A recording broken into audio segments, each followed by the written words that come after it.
नमस्कार दोस्तों, आज हम एक ऐसे टॉपिक के बारे में चर्चा करेंगे जो ज़्यादातर गर्मी के सीज़न में ज़्यादा होती है और ये खासकर बच्चों में ज़्यादा देखने को मिलती है। आज का टॉपिक है हमारा एपिस्टैक्सिस, जिसे हम हिंदी में नक्सीर कहते हैं या नाक से खून निकलना। तो चलिए शुरू करते हैं आज का टॉपिक, एपिस्टैक्सिस, नक्सीर, नाक से खून आना।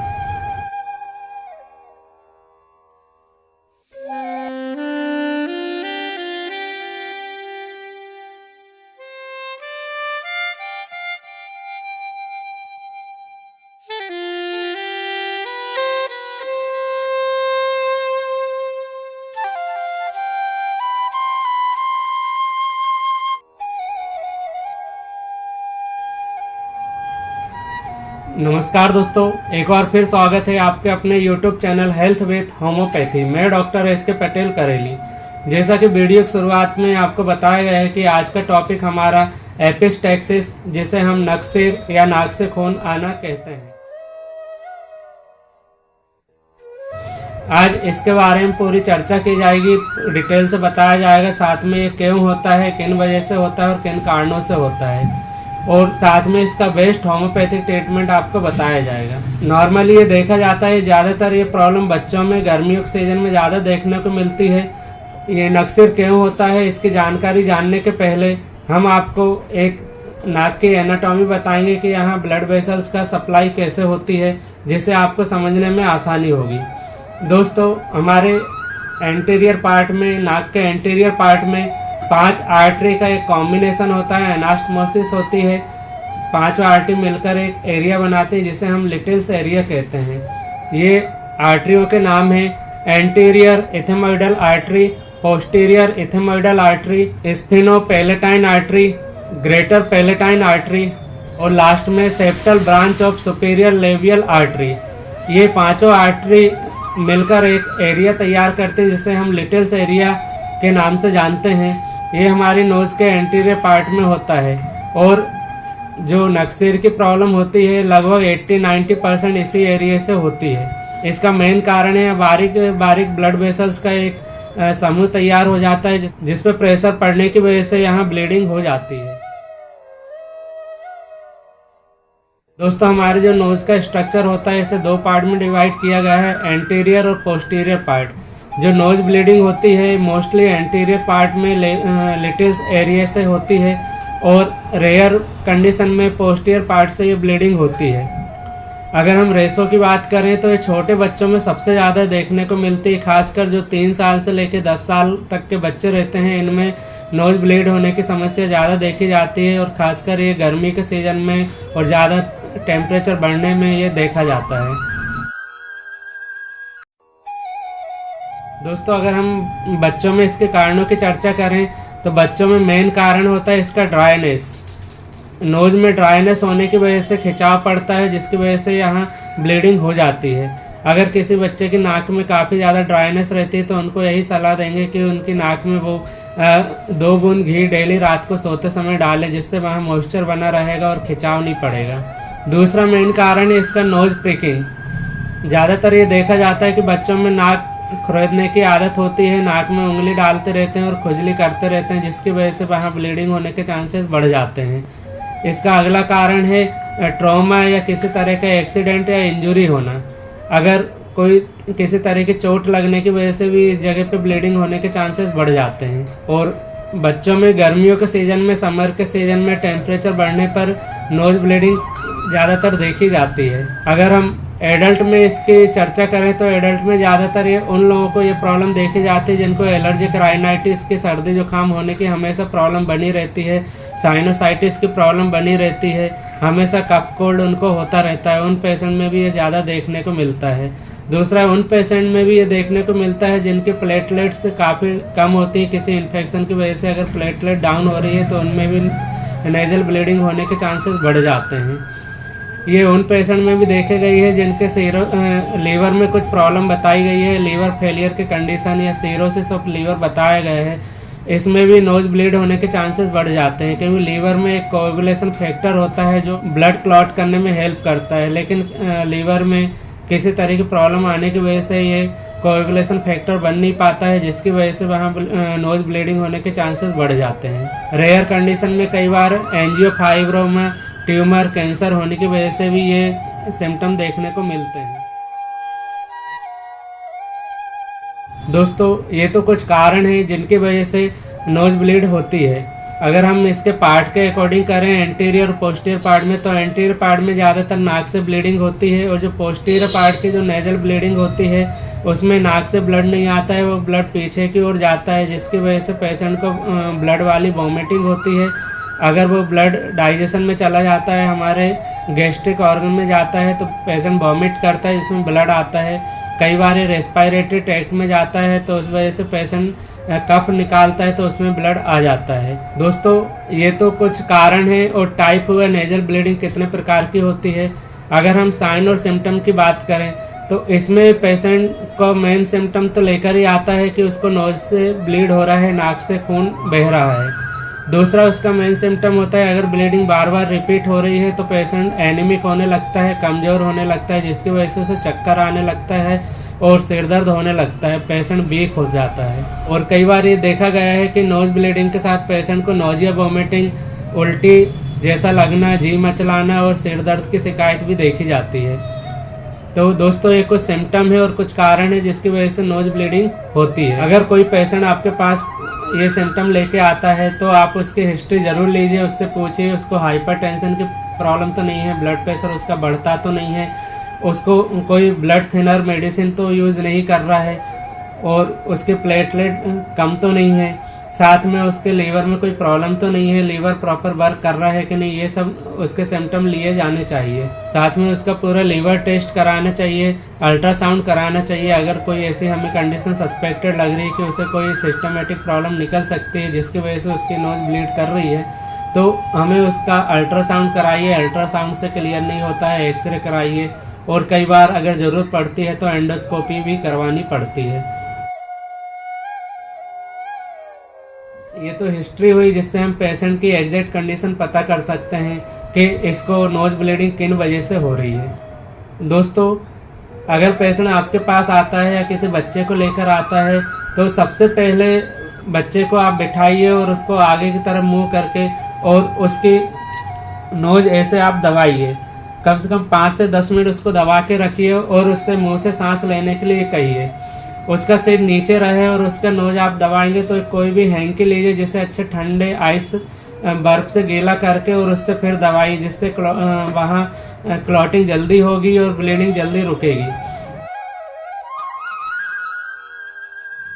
दोस्तों, ज़्यादातर ये देखा जाता है जब भी बच्चों को ब्लीडिंग होती है तो उनको लिटा दिया जाता है और गर्दन ऊंची कर दिया जाता है। ये काफ़ी गलत तरीका होता है, इससे कई तरह के रिस्क होने के चांसेस बढ़ जाते हैं।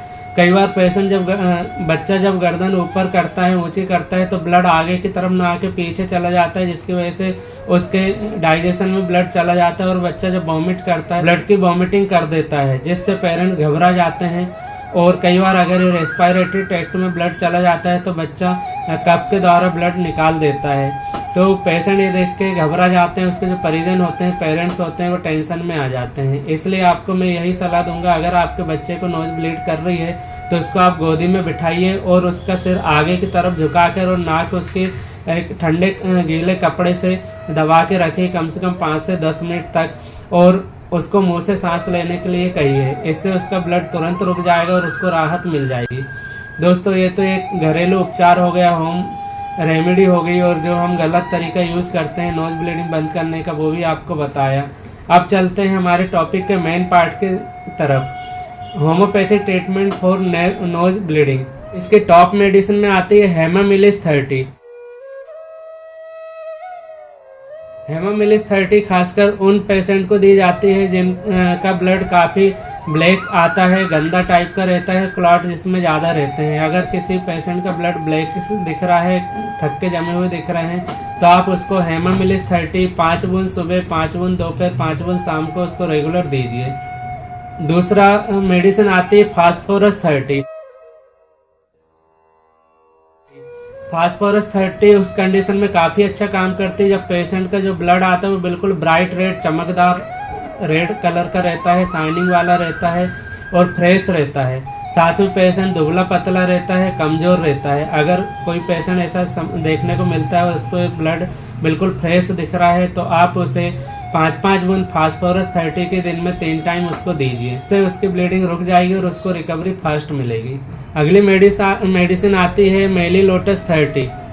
मेलिलोटस 30 उन पेशेंट के लिए काफ़ी अच्छा काम करती है जिन्हें गुस्सा काफ़ी ज़्यादा आता है, गुस्से में चेहरा लाल हो जाता है और उनको ब्लीडिंग होने लगती है। अगर किसी पेशेंट को गुस्सा करने का नेचर है और वो जब बोलता है कि जब भी उसे गुस्सा आता है उसे ब्लीडिंग हो जाती है, तो आप उसे मेलिलोटस 30 5-5 बूंद दिन में 3 टाइम उसको दीजिए।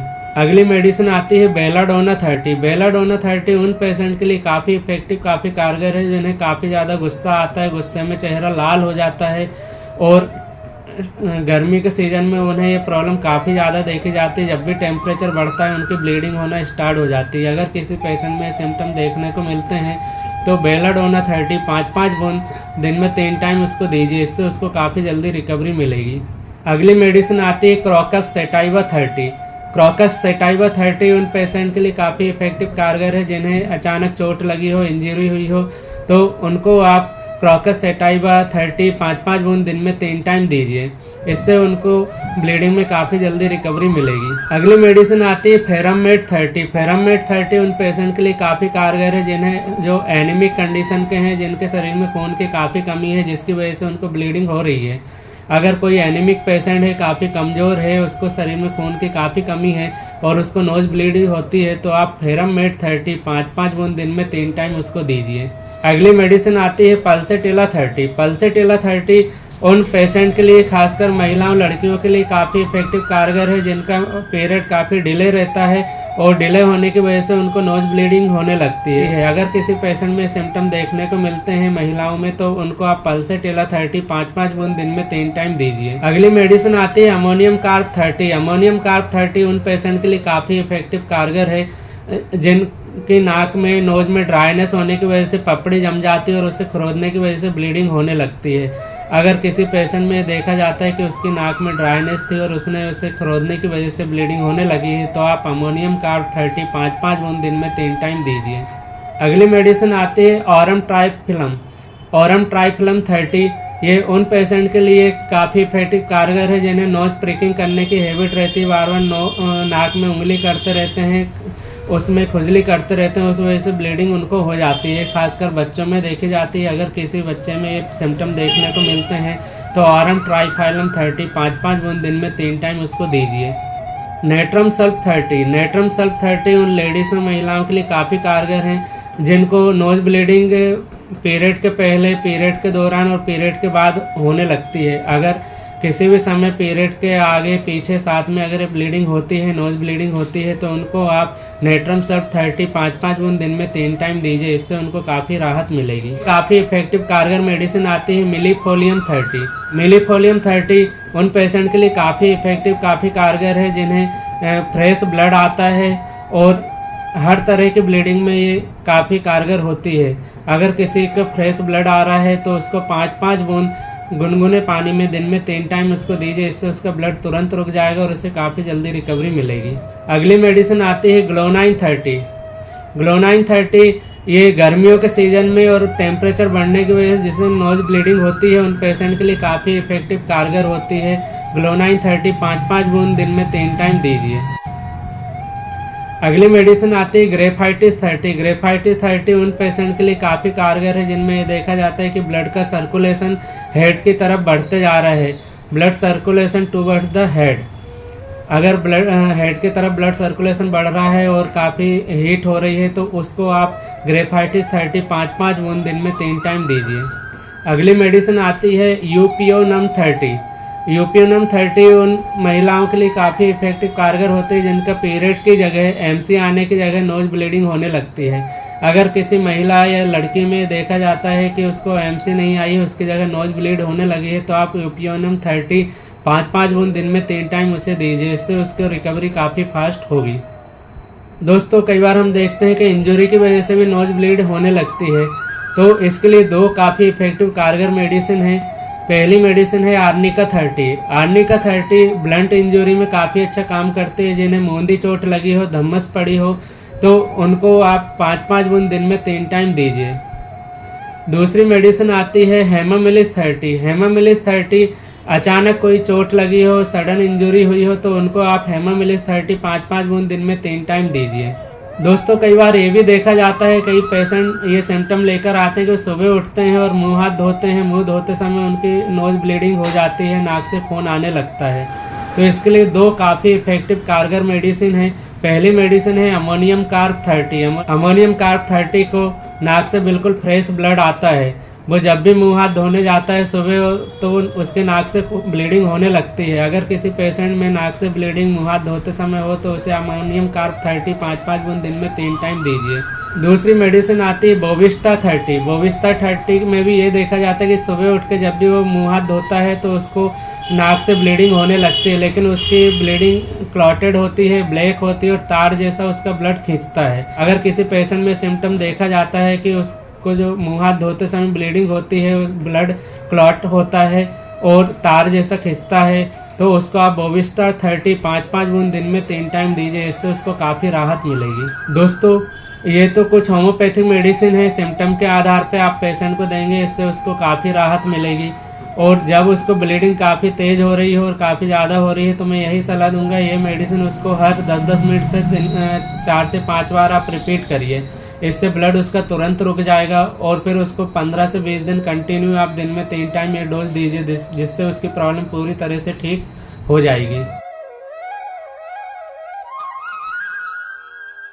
दूसरा मैं पेशेंट को यही सलाह दूंगा, अगर किसी को बार बार नोज ब्लीड होती है और समस्या उसकी बनी हुई है तो आप अपने आसपास जो भी अच्छे होम्योपैथिक डॉक्टर्स हैं आप उनकी सलाह और परामर्श जरूर लीजिए, उसके बाद ही आप ट्रीटमेंट चालू करिए।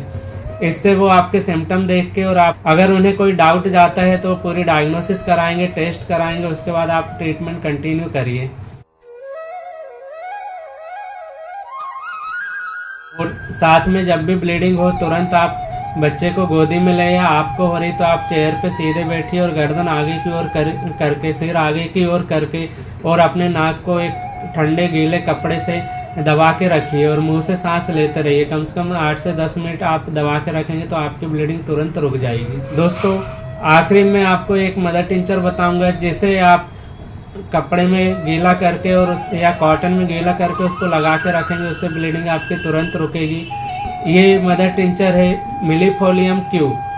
मिलीफोलियम क्यू मदर टिंचर आप थोड़े से पानी में मिक्स करिए और उसे कॉटन में गीला करके और उसको नाक पे रखिए, जिससे आपकी ब्लीडिंग तुरंत रुकेगी और आपकी जो ब्लीडिंग हो रही है, ब्लड लॉस हो रहा है, वो आपका रुक जाएगा। साथ में आप जो मेडिसिन लेंगे उससे आपकी समस्या पूरी तरह से ठीक हो जाएगी।